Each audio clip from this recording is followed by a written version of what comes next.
spinning, a 360-degree spin. Massive brake lock up. His rear wheel locks up. He's starting a charge. Oh boy, side by side there, turn 6 continue their battle. Boy, oh boy, look at this, side by wheel to wheel. This is really hair racing stuff. It doesn't take much of a slip. Let's see what happens out of Swamp Turn. It's going to be Battaglia. He's having a look down the inside of the wheel on the ground. Move over, sunshine. Swamp Turn looking for that checkered flag. And it's going to be Gingerman taking the overall win. He's won it. Going up the hill. Whoa, big lock up there. Left front wheel. Now almost in the 60. He's picked up the toe there. He's getting close. What's his last pass? He does it now. Peter Burke getting a nice run down the back straightaway. He's going to get on the inside of Hunter Poole, try to take that second spot away. And he does. As we've got a car off on driver's right, a couple cars, one off to the left, one off to the right. Coming to the end of the lap. This traffic looks like it could cause some problems. I'm not sure the back markers have seen him. Oh my goodness! Turn up the volume. Enjoy the start. There's the green flag. Here we go. Look at that! Oh! On the outside, Battaglia down to center. Yikes.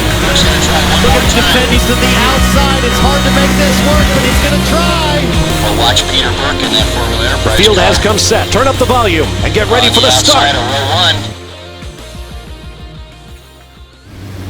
1. Welcome to the Grand Prix Lee Diffie, Townsend Bell. David Hobbs, Steve Matchett, and Will Buxton. I'm Bob Varsha. Hello, I'm Murray Walker. And joining me today in the commentary box, two former world champions, Jackie Stewart and James Hunt.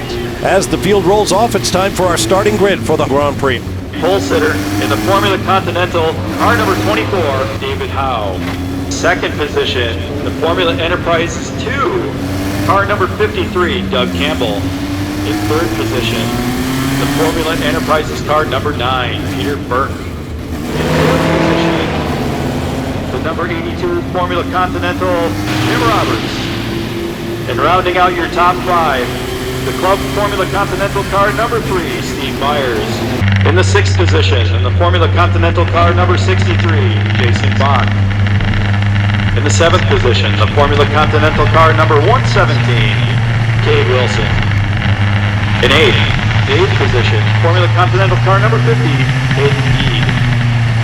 In ninth position, the Formula Continental car number 8, Sean Gennari. In 10th position, the Club Formula Continental car number 13, Jerry Whita. In the 11th position, the Formula F car number 2, Nicholas Shepard. In 12th position, the Club Formula Continental car number 80, Trevor Williams. In the 13th position, the ASR car number 7, James Cunning.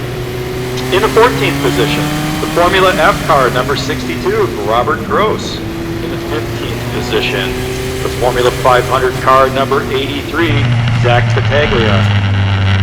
In the ASR car number 14, Danny Moon. In the 17th position, in the Club Formula Continental car number 5, Joe Campbell. In the 18th position, the Formula 500 car number 61 of David Brown. In 19th position, in the Formula 500 car number 40, Paul McBride. Pace car is about to pull off this circuit. Getting ready to come to green. Ready to pounce. Here are Mercedes weather conditions at post time. 66 degrees, air temp, track temp 75 Fahrenheit, a light breeze, and that could be critical. Just look at the color of those clouds. And that rain is coming. When the green flags are waved, the race starts. Turn up the volume. It's time for the 2022 SCCA season to begin. And it's away, a very, very quick start indeed. Good launch across the front row. Lots of shuffling around at mid-pack. And now we need to look at turn 1. I think I'm going to take second place. I don't think you are. Whoa, yes, I am. he's off. A little ordinary exuberance by a young driver. He's fourth on time and scoring. That's pretty cool. Wow. Keep in mind, started 7th. Tremendous drama right at the beginning of the race. We've got a great race ahead. He's on the inside as they go through turn 3. Wheel to wheel there. Boy, oh boy, that is brave old stuff there. Hanging right in there. Not giving up. Meanwhile, he's got it. He wants to win this one.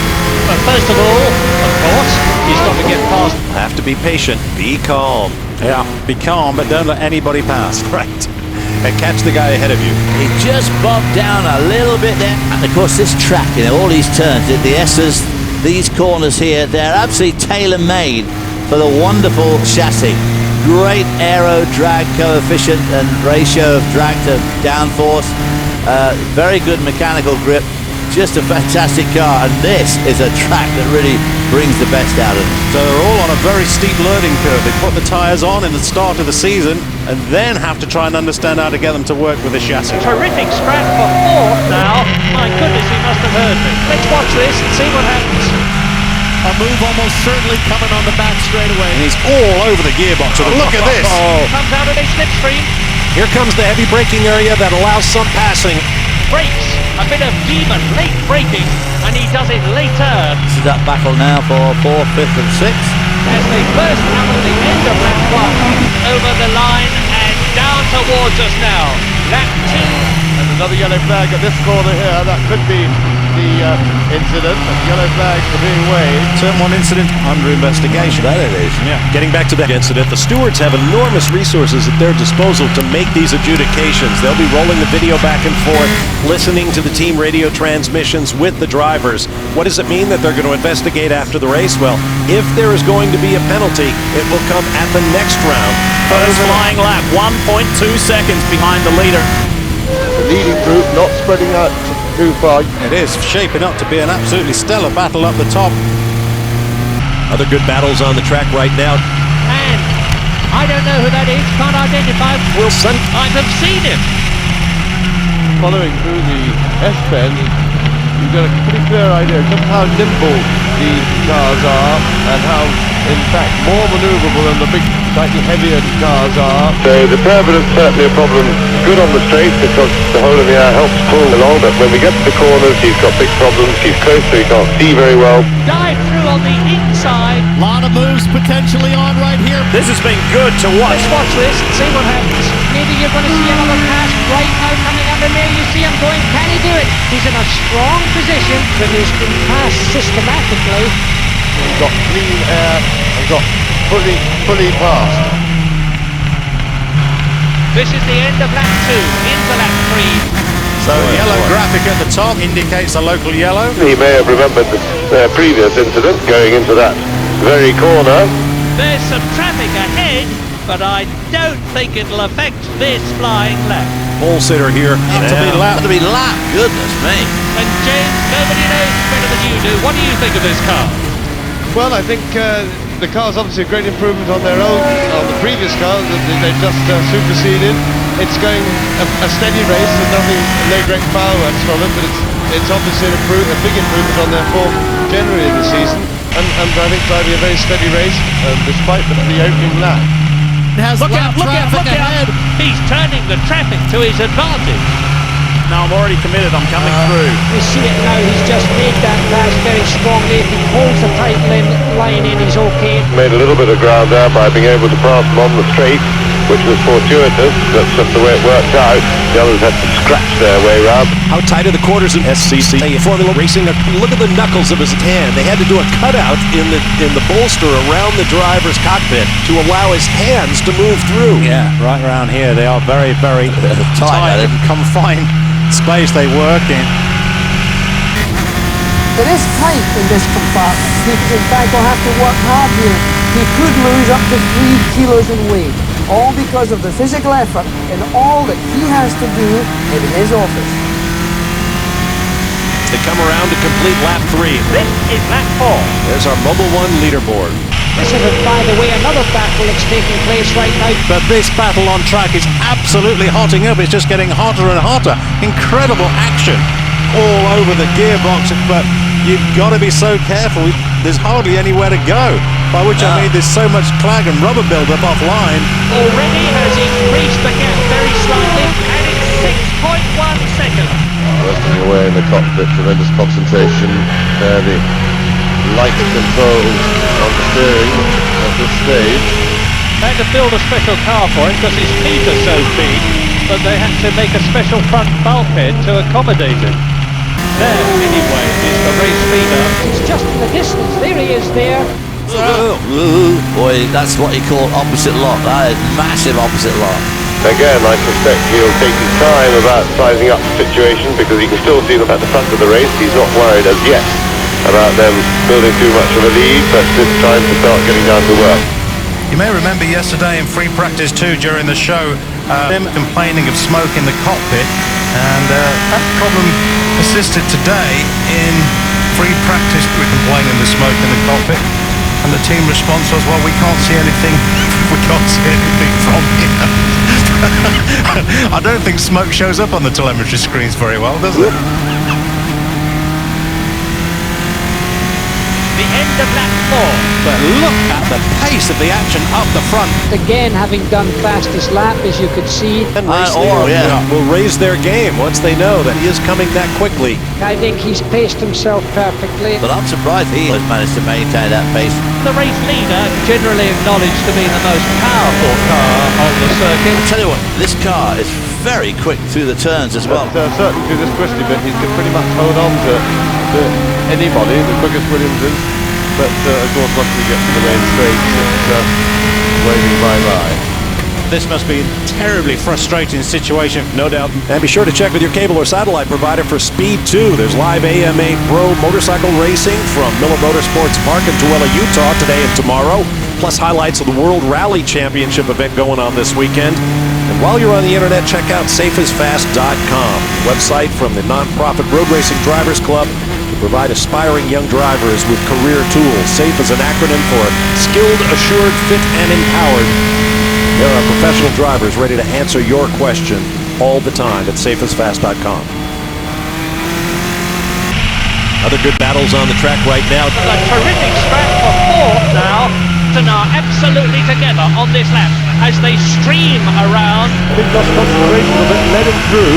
It must be having some sort of trouble. Getting alongside on the straight and getting, it's dependent on getting onto the straight, especially that long difficult corner onto the straight, then getting in the draft, the car in front, getting alongside, and boom, getting inside for the corner. It obviously didn't work out. There's our Mobil 1 leaderboard. The gap still coming down at the front. Okay, top 5 drivers in Group 2. Starting with 5th position, the Formula Continental car number 117, Cade Wilson. In 4th position, the Formula Continental car number 50, Hayden Eade. In 3rd position, the Formula Continental car number 8, Sean Gennari. In the 2nd position, the Formula Enterprises car number 9, Peter Burke. And your leader, in the Formula Enterprises 2, car number 53, Doug Campbell. This is already in these early stages looking like a two-man race. There you see a nice shot of the suspension moving. It seems very stiffly sprung, David, doesn't it? And I can only assume that they're very critical of the aeroflow underneath the car.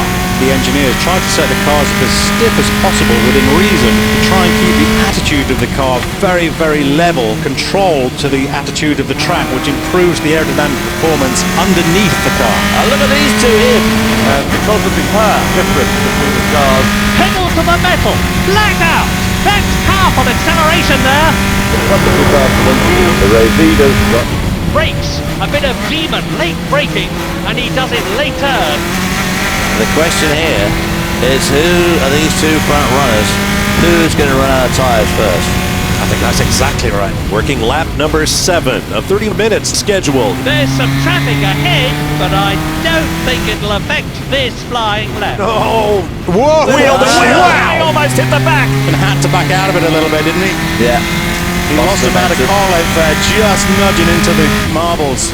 What a colossal scrap this has been. And these two guys, they've been fierce rivals on track, and here they are going blow for blow. When the cars get so close like that, David, side to side, and you think about how carefully controlled the airflow is around the keel of the chassis, when you get a competitor's wheel come that close and maybe just inside, Yeah. it must feel absolutely awful to the driver to feel that aero change across the car for a split second. Very much so. And here's a guy on the charge, consistently the quickest man out there. And he's all over the gearbox. Look at this. Oh, Let's watch this and see what happens. A little bit wide there with the back, but he managed to catch it, bring it back into line. Yet again, changes the door, politely but firm. Both drivers really doing a good job there. No stupid blocking and getting your wheel whipped off under your nose. traffic ahead, you want to get past that onto the main straight. Just goes to show the difference of performance between these two chassis at this weekend. He's got a good run with the back market. He'll be waiting to pounce on any hesitation by the leaders as he overtakes the tail enders.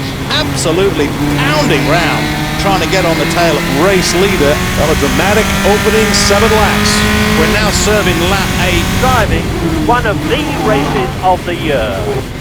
But when you're this close, your front wings won't work so much as he looks. He can't do it there. Being forceful as ever, going underneath. Boy, there's a couple of lively lads there racing together. That could end in tears and massive amounts of fiberglass.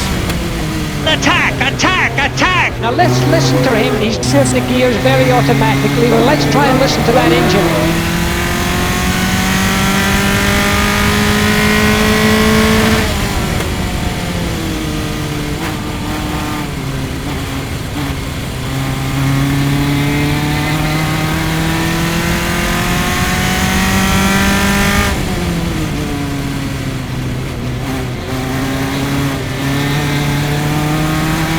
All it needs now is a yellow at this stage.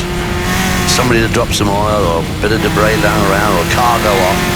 I mean, it can really jeopardise. And the yellow flag waving furiously in the background.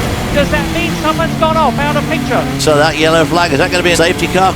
Still no sign of safety car graphic on screen. It's time to go racing again. Turn up the volume.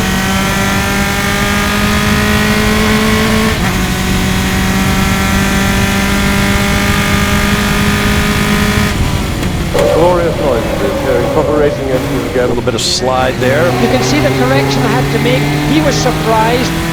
Completing his 8th lap. Long way to go. Working lap 9. There's our Mobile One leaderboard. This is the most exciting scrap on the circuit, but this'll do, thank you. There you see the leaders. While here is the gap look. So already there are 3 retirements. There's a real tussle going on between these two. They're really going at it, tooth and nail. It's going like a scolded cat. And by the way, fans, a new round of the Pirelli GP Challenge powered by Speed Fantasy Games starts this week. Your chance to win fantastic prizes, including 2 tickets to Formula One in Austin, Texas in November. Visit speedfantasyracing.com right now to play. And a quick reminder, you can buy your tickets for Circuit of the Americas, the US Grand Prix, at circuitoftheamericas.com, and ticket prices start at just $49. So look forward to seeing you, many of you as possible down there. There was a super crowd last year. Look forward to seeing you there again this year. Because you've got to have very good mechanical grip.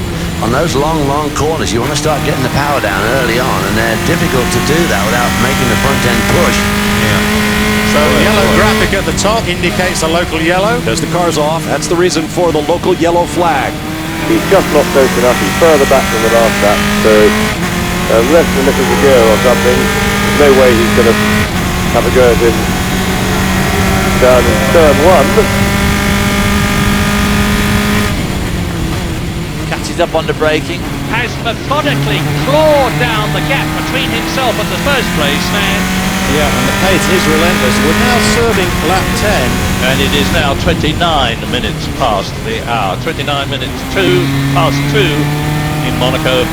29 minutes past 1 in Great Britain. 29 minutes past something else in the many other parts of the world. India, Pakistan, Australia, New Zealand, Canada that are listening to us at the present moment.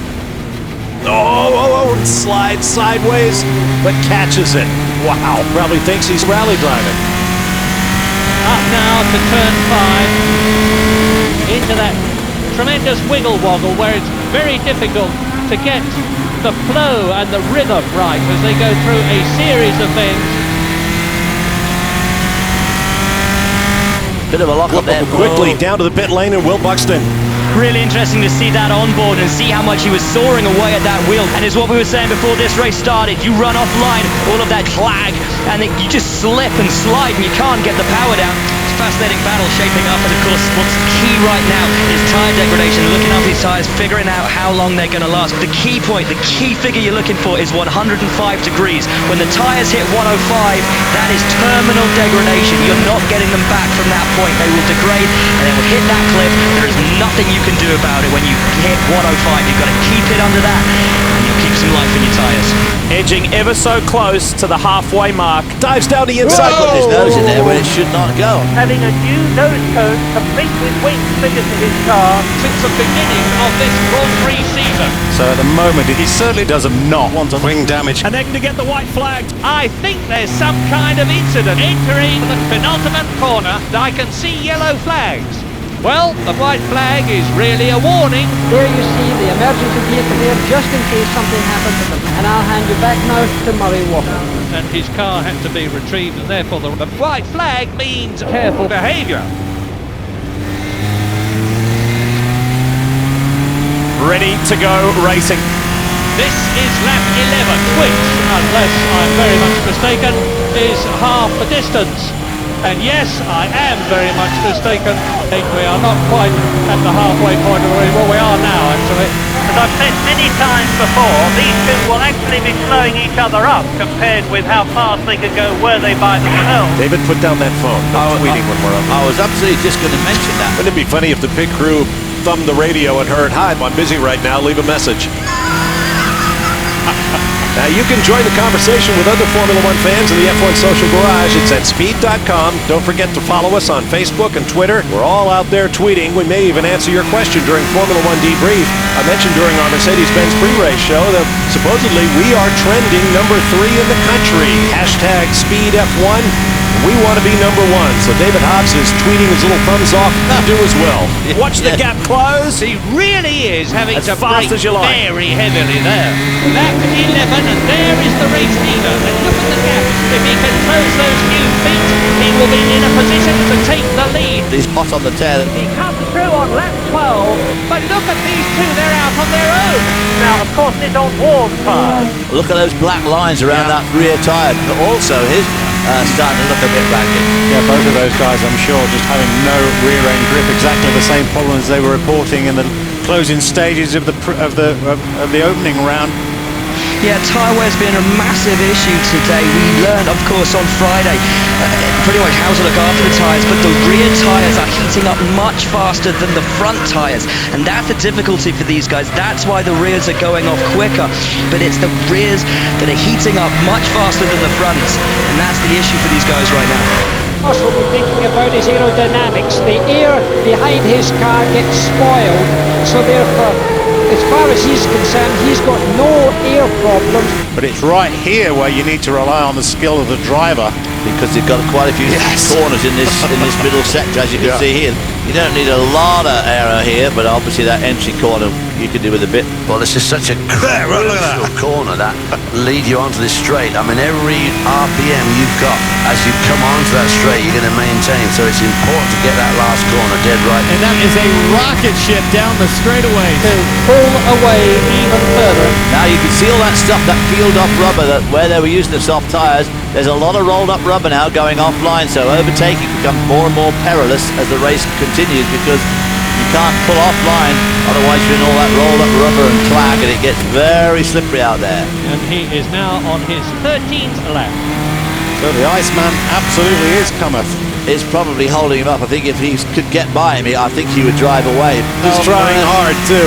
Trying very hard there. But now the pressure is really on. He's under some pressure right now. Again, hard under braking. Having a look down the inside. Oh boy, this could all end in tears. Look at Keeper in that purple Formula Ooh, he drops a wheel over the edge there. It suddenly seemed to check up. A lot of pressure coming from right behind him. Went wheel to wheel, side by side. Taking the lead, that's incredible. Very uncharacteristic there, but he did his best to hang on. You saw him get off the line, and it was just eking out. He almost went off, but was able to hold it on and minimize the damage. Leads of SCCA Grand Prix for the first time in his career.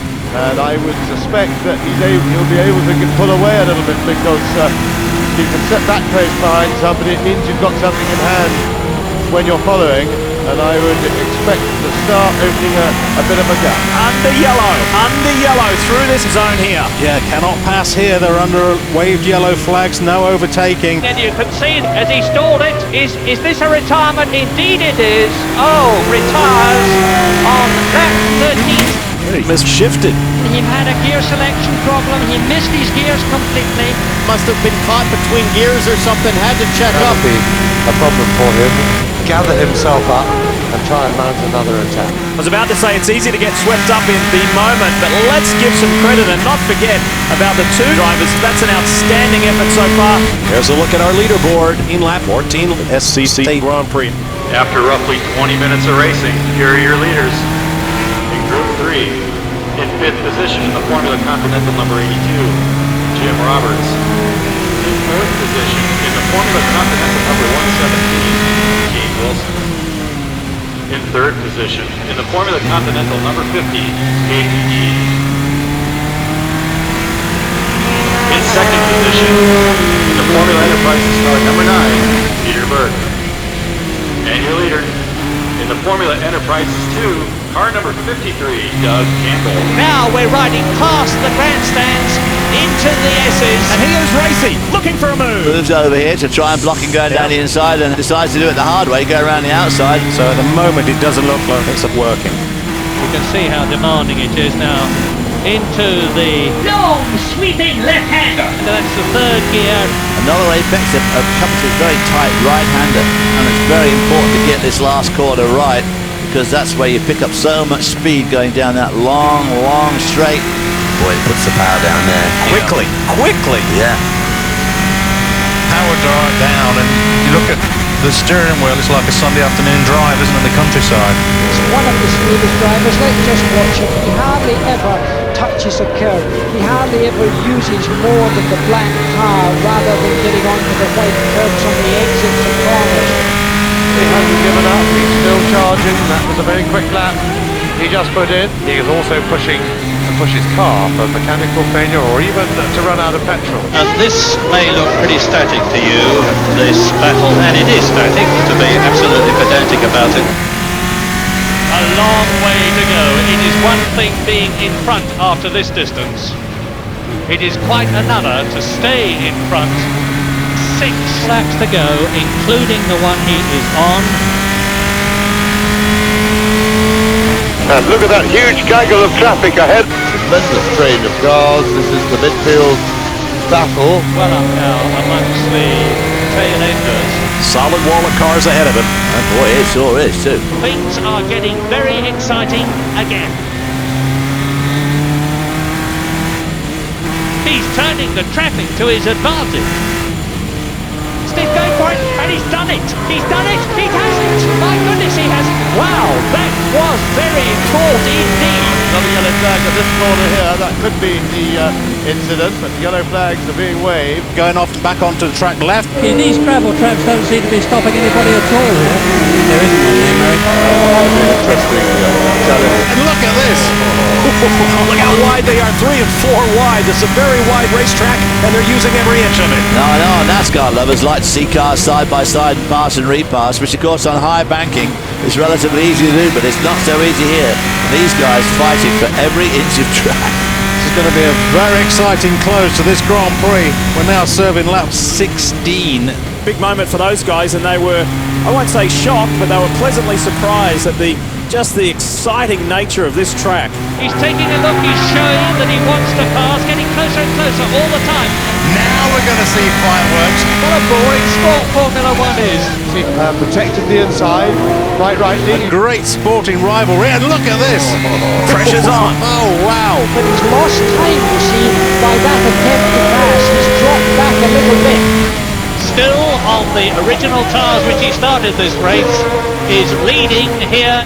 Twitching again. Now I wonder if his tyres are getting near the end of their life. Those tyres must be a bit of a question mark. Yeah. Tremendously demanding on the car's transmissions and braking systems in this circuit, because you're braking and accelerating all the time, reversing the stresses. Tremendous G-load in every direction too, so it's very strenuous there. Now the neck gets a terrible backing. It's one of the worst areas.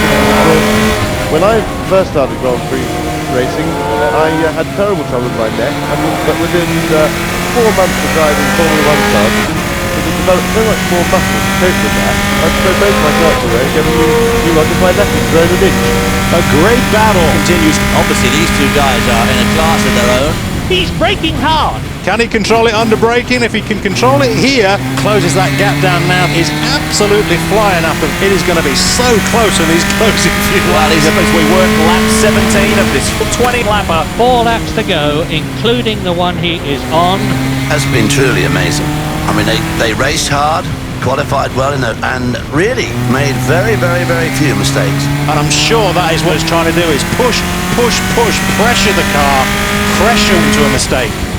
Seems to be holding up pretty well. This is, I'll call that severe pressure. Yeah, absolutely. And that little privateer team, well, that's fabulous.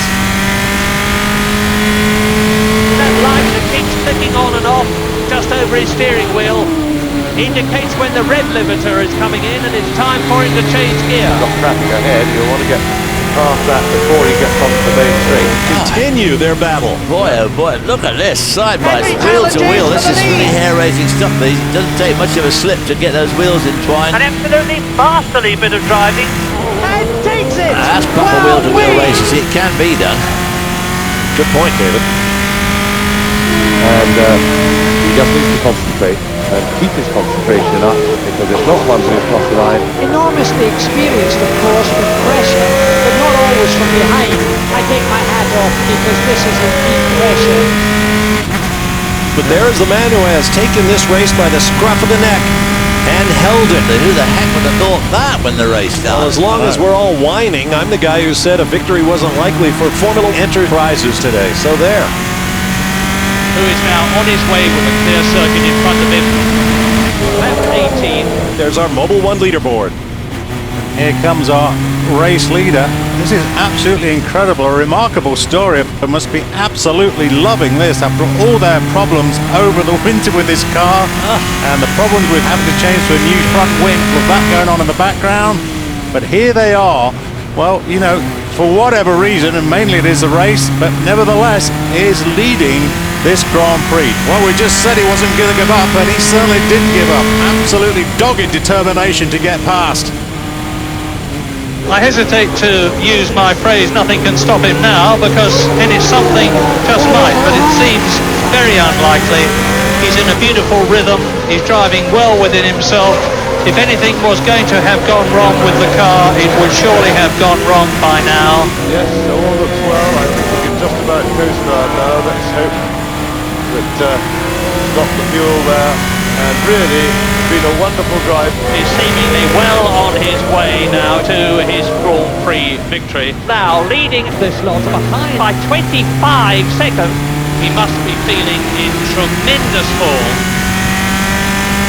The revs drop, that's not them lifting. No, he's slowed up, I don't know what Jackie, happened. is this tactics or is something happening, do you suspect? He has a problem. You're seeing a man in trouble right there. It's a mechanical problem. No, it certainly is having trouble. Now, here is a development and a half. The fuel pressure, if that was failing through a pump or low fuel, then that light would come also. If that's fuel, he has no chance of making it. He's slowed right down and effectively out of the race.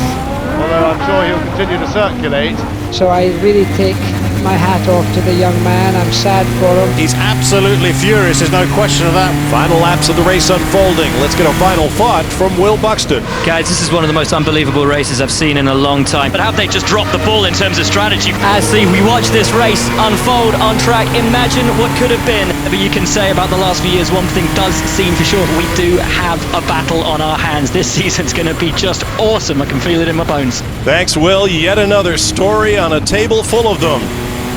Well, his body language says bitter disappointment, and you can understand that. Well, some lessons have to be learned the hard way.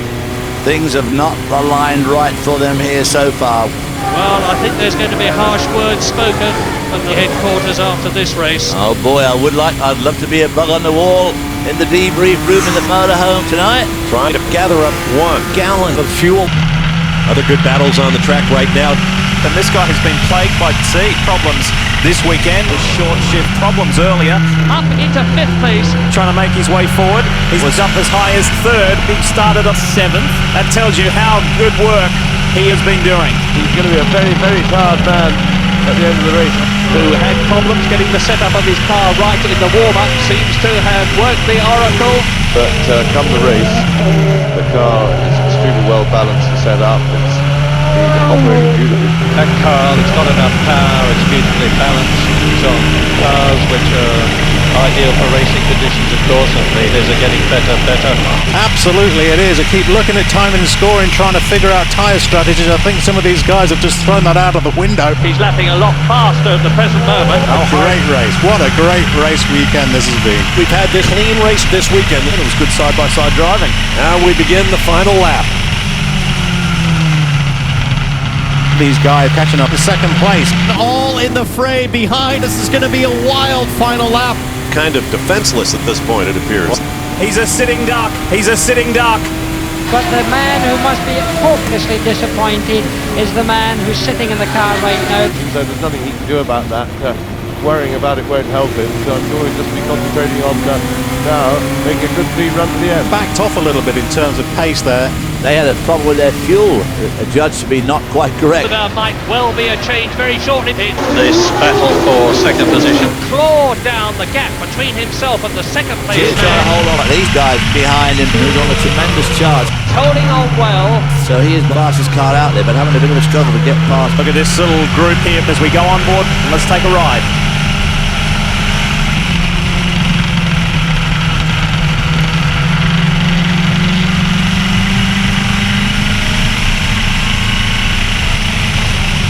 And here we go, just coming round, 2 more corners to go. They're knocking each other apart, but of course are they in fact slowing each other up? As he sits in it and looks in his mirrors, what did last past, he does it now. Back to second. The more things change, the more they stay the same. Sees the checkered But he holds flag. on to second position, and the team cannot believe it. I bet they can't. I bet they can't. Next to cross the line. There is the checkered flag. What a marvelous race. So after avoiding all that rubber debris out there, he's now going to grab as much as he can on those sticky, nice hot tires to make sure he passes the weigh-in. What a race. Let's revisit the results. Here are the Acura results. Let's go to that scoreboard, David. Well, there you see the results.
James Hunt, Jackie Stewart will be there for you to watch it on BBC television. Lee Diffie, David Hobbs, Steve Matchett and Townsend Bell. It's been a great ride. I'm Bob Varsha.